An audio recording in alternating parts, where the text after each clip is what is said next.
दोस्तों नमस्कार, जय हिंद। दोस्तों माफ़ी चाहूँगा कि आपको कहानी लेट मिल रही है।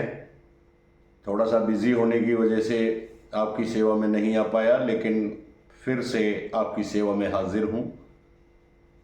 आपसे गुजारिश है कि आप अपने इस स्टोरी के इस चैनल को सब्सक्राइब करें, लाइक करें और शेयर अवश्य करें, जिससे आपके भाई का मनोबल बढ़े। दोस्तों, आज फिर से एक बहुत ही सुंदर पौराणिक कहानी मैं आपके लिए लेकर के आया हूं। आप उस कहानी को सुने और निश्चित रूप से आप उसका मनन करें। कहानी का जो एक तरह से दोस्तों सार है वो ये है, फिर से पहले भी मैंने इस तरह की वीडियो डाली हैं कि जो घमंड होता है, अहम होता है, अपने आप को ऊंचा सोचने का, अपने आप को सक्षम सोचने का, अपने आप को धनी होने का, अपने आप को इस दुनिया का शाहजहां सोचने का, पनाहगाह सोचने का, तो वो बिल्कुल मिथ्या है, गलत है दोस्तों। घमंड बिल्कुल गलत चीज होती है और समय सबसे बलवान चीज होती है। समय का पता नहीं चलता कि कब वो लाकर के कहाँ खड़ा कर दे, राजा को रंक बना दे और रंक को राजा बना दे। दोस्तों, ये कहानी हमारी आज उसी बात को सिद्ध करेगी। बहुत पुराने समय की बात है, जब राजा हुआ करते थे। आज तो सिस्टम दोस्तों बदल गया है। पहले राजशाही मोनार्की जिसे हम बोलते हैं वो हुआ करती थी, और राजा एक तरह से अपने राज्य का भगवान हुआ करता था। लेकिन दोस्तों ऐसा नहीं है, बहुत राजा ऐसे हुए हैं हमारे पुराणों में। आपने देखा, आप प्रभु राम का जो है देख लीजिए कि कैसे हंसते हंसते राज्य को जो है ठुकरा दिया था। आप बहुत सारे और भी राजा हमारे यहाँ हुए हैं, सब एक से नहीं होते हैं, मगर कुछ उनमें से ऐसे भी राजा हुए हैं दोस्तों कि जिनको अपने राजा होने का अहम, अपने राजा होने का घमंड हो गया था। ऐसे ही एक बार की बात है कि एक राजा अपने मन में विचार करता है कि भाई मैं अपनी प्रजा के लिए सब कुछ करता हूँ, उसको पालित करता हूँ, उसका पालन पोषण करता हूँ, उसको सब कुछ मैं देता हूँ, उसको ऐशो आराम, अपनी जनता की रक्षा मैं करता हूँ। सारे काम मैं अपने राजा होने के कारण मैं सारी जिम्मेदारियां अपनी प्रजा की निर्वाह करता हूँ। फिर भगवान की पूजा क्यों? फिर भगवान में आस्था क्यों? यदि आस्था ही रखनी है तो भगवान तो मैं हूं, तो क्यों ना मेरी ही पूजा होनी चाहिए। और दोस्तों ये विचार उसके दिमाग में गहराता चला गया। दिन प्रतिदिन ये विचार उसके दिमाग में बहुत प्रबल होता चला गया, और इतना प्रबल हो गया कि अब उसके मन में ये आने लगा कि भाई क्यों ना मेरी इस बात का जवाब मिलना चाहिए कि जनता या लोग भगवान की पूजा जो अदृश्य है, जो दिखता नहीं है, उसकी पूजा क्यों करते हैं। और जो मैं दिखता हूँ, मैं उनकी मदद करता हूँ, मैं उनको जो है पालता हूँ, उनको खाने के लिए देता हूँ, उनके दुख दर्द में काम आता हूँ, तो मेरी पूजा होनी चाहिए। और ये बात उसे परेशान किए जा रही थी दोस्तों। कई रोज की परेशानी के बाद उसने निर्णय लिया और अपने वजीर को, जो उनके खास मुख्यमंत्री आप कह सकते हो, उनको बुलवा भेजा। अब वजीर साहब आते हैं और वजीर से वो अपना प्रश्न रखते हैं कि भाई वजीर साहब, आप मेरे इस प्रश्न का जवाब दीजिए कि मेरे में और भगवान में क्या अंतर है। भगवान मुझसे बड़ा क्यों है? क्या खास बात है भगवान में कि लोग भगवान को पूजते हैं, मुझे नहीं पूजते, जबकि खाने के लिए मैं देता हूँ, उनकी रक्षा मैं करता हूँ, सारे काम मैं करता हूँ जनता की। तो फिर भगवान मुझसे बड़ा क्यों है? भगवान में ऐसा क्या कारनामे हैं? भगवान ऐसा क्या कर सकता है कि जिससे जो है उसको पूजा जाता है, मुझको नहीं? अब वजीर भी हतप्रभ था इस बात से। राजा के इस प्रश्न को सुनकर के वजीर को भी कोई जवाब नहीं सूझा, मगर राजा ने उसको आदेश सुना दिया कि वे जल्दी से जल्दी जो है आप पूरे राज्य में इस बात की जो है मुनादी करा दीजिए कि जो भी व्यक्ति इस बात का जवाब देगा तो मैं उसको इनाम दूंगा। अब राजा ने ये कह दिया और वज़ीर को वहाँ से भेज दिया। अब वज़ीर दोस्तों अपने राज्य में घूमता है और तरह तरह के लोगों से मिलता है और बात करता है और पूछता है कि भाई क्या राजा के इस प्रश्न का जवाब मिल सकता है। प्रश्न वही था दोस्तों, मैं फिर से दोहरा देता हूँ कि भाई मैं रक्षा करता हूँ तो राजा भगवान की तरह से क्यों नहीं पूजा जाता, फिर भी भगवान को पूजा जाता है, तो ऐसा क्यों? अब दोस्तों उसे तरह तरह के जवाब मिलते हैं, लेकिन उनमें जो सबसे खास जवाब था, कई व्यक्तियों ने बताया कि भाई आपके नगर के बाहर एक बहुत ही पहुंचे हुए सन्यासी रहते हैं, आपकी इस बात का जवाब वो सन्यासी दे सकते हैं, तो आप कृपा करके आप उनके पास जाइए और उनसे आप आग्रह करें इस प्रश्न का जवाब लेने के लिए। अब उनके बताए अनुसार वजीर बहुत तेजी से उधर जाता है। नगर के बाहर वीरान जंगलों में अपनी एक छोटी सी कुटिया में एक सन्यासी रहता था। अब सन्यासी के पास वो पहुंच जाते हैं, जाकर के सन्यासी को दंडवत प्रणाम करते हैं। सन्यासी उनका स्वागत करते हैं और पूछते हैं कि कहो वजीर साहब, आने का कारण बताइए। वजीर ने बड़ी विनम्रता के साथ अपना प्रश्न रखा कि महाराज, हमारे राजा को इस तरह का विचार आ गया है, तो कृपया करके यदि आपके पास इसका जवाब हो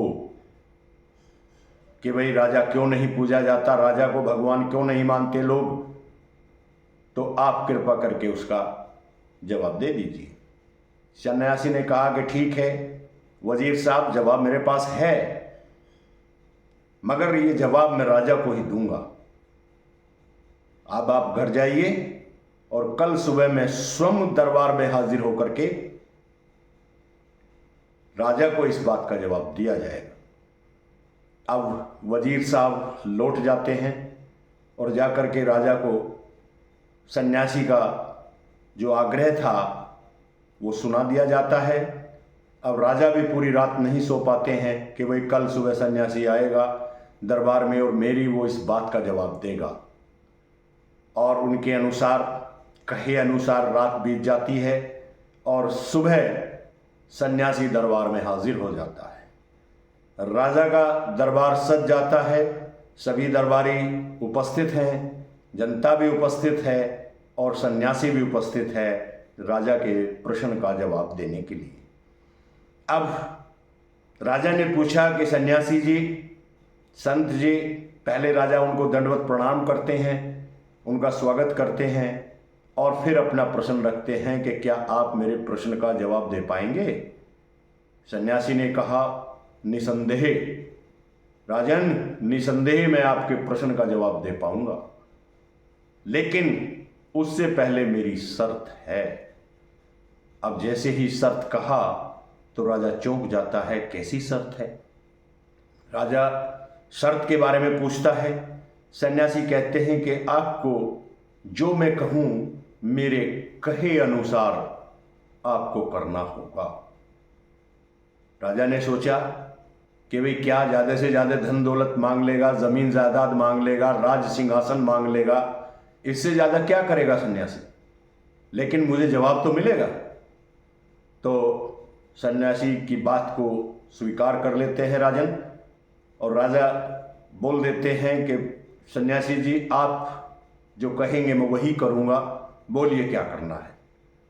सन्यासी बोलते हैं अपनी पहली शर्त कि राजन, सबसे पहले आपने प्रणाम तो मुझे कर ही लिया है, मेरा सम्मान तो कर ही दिया है, लेकिन अब आप जो सिंहासन पर बैठे हैं वहां से नीचे उतर आइए।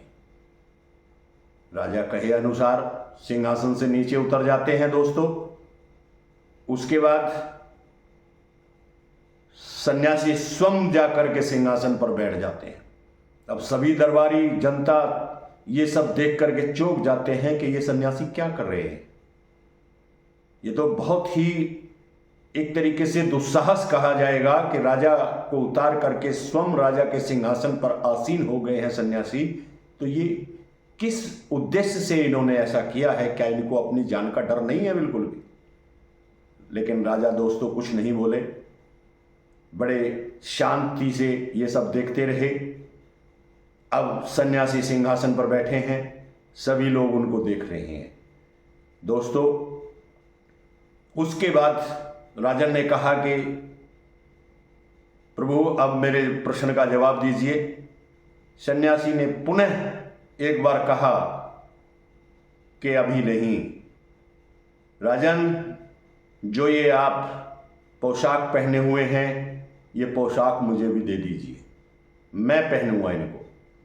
राजन को बिल्कुल भरे दरबार नंगा कर दिया गया, लेकिन राजन उनकी बात मानते रहे।